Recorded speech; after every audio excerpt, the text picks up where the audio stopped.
আজকে আমরা শাহবাগে আমরা ঢাকা টু লং মার্চ কর্মসূচি ডেকেছি। আমাদের এই কর্মসূচিতে আমাদের 4 দফা যে যৌক্তিক দাবি রয়েছে, আমাদের এই 4 দফা যৌক্তিক দাবি কিন্তু সর্বমহল স্বীকৃত।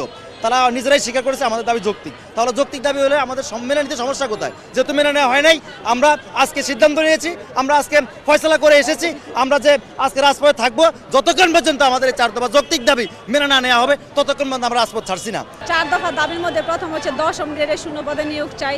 দ্বিতীয় দাবি হচ্ছে এলাইট বোর্ড নামে যে একটা বোর্ড আছে, ওই বোর্ড আমরা বাতিল করে নতুন বোর্ড চাই। 3 নাম্বার হচ্ছে আমাদের কোনো নিয়োগ নেই, আমরা নিয়োগ চাই। 4 নাম্বার হচ্ছে আমাদের যে 4 বছরের যে মেডিকেল অ্যাসিস্ট্যান্ট ট্রেনিং স্কুল, যে আমাদের প্রতিষ্ঠানের যে নাম, আমরা ওই প্রতিষ্ঠানের নাম বাতিল করে মেডিকেল ইনস্টিটিউট দিয়ে আমরা ওই নাম করতে চাই।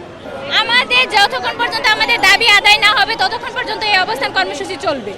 আমাদের আজকে যতক্ষণ পর্যন্ত দাবি আদায় না হবে আমরা ততক্ষণ পর্যন্ত এখান থেকে সরব না। এটা হতে পারে 2 দিন বা 3 দিন। আমাদের দাবি গত 3 মাস যাবত আমাদেরকে আশ্বাস দিয়েছে, আমরা আর আশ্বাস নিতে চাচ্ছি না। আমরা রাজপথে থেকে আমাদের দাবি আদায় করে বাড়ি ফিরতে চাচ্ছি। কিন্তু আমাদের দাবি দেওয়াগুলো না মানার এই বৈষম্যটা কেন সৃষ্টি হচ্ছে আমরা সেটার যথাযথ জবাব পাচ্ছি না। কেন হচ্ছে আমরা বুঝতেছি না। আমরা তো কারো প্রতিপক্ষ না, আমরা ডিপ্লোমা স্টুডেন্ট, আমরা ডিপ্লোমা চিকিৎসক হিসেবে সমাজের যে প্রান্তীয় অঞ্চলে যে জনসাধারণ আছে তাদেরকে আমরা সেবা প্রদান করে থাকবো। এবং আমাদের কথা হচ্ছে যে আমরা যে 4 বছরের কারিকুলাম আছে, যে 4 বছর পড়াশোনা করি, সেখানে 3 বছর আমাদের একাডেমিক পড়াশোনা, সেখানে 1 বছর আমাদের ইন্টার্নি, এরপরে গিয়ে আমাদের চেম্বার করতে আমাদের পুলিশ হয়রানি।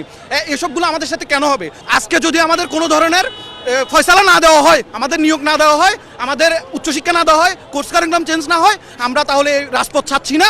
আমরা এখানে ডু অর ডাই ম্যাচ খেলবো এবং আমরা এখানে রাজপথ থেকে যাব না।